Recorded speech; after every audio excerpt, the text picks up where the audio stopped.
Numbers 30. 1. Moses said to the heads of the tribes of Israel, "This is what the Lord commands.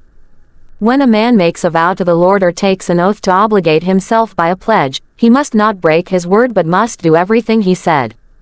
When a young woman still living in her father's household makes a vow to the Lord or obligates herself by a pledge and her father hears about her vow or pledge but says nothing to her, then all her vows and every pledge by which she obligated herself will stand.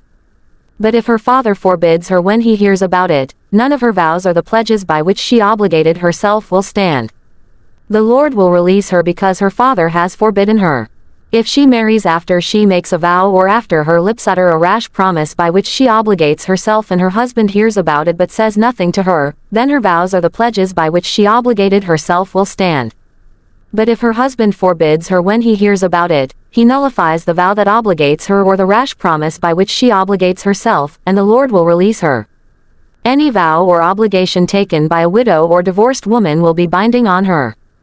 If a woman living with her husband makes a vow or obligates herself by a pledge under oath and her husband hears about it but says nothing to her and does not forbid her, then all her vows or the pledges by which she obligated herself will stand.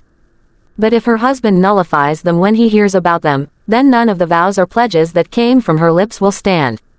Her husband has nullified them, and the Lord will release her. Her husband may confirm or nullify any vow she makes or any sworn pledge to deny herself. But if her husband says nothing to her about it from day to day, then he confirms all her vows or the pledges binding on her. He confirms them by saying nothing to her when he hears about them. If, however, he nullifies them some time after he hears about them, then he must bear the consequences of her wrongdoing. These are the regulations the Lord gave Moses concerning relationships between a man and his wife, and between a father and his young daughter still living at home.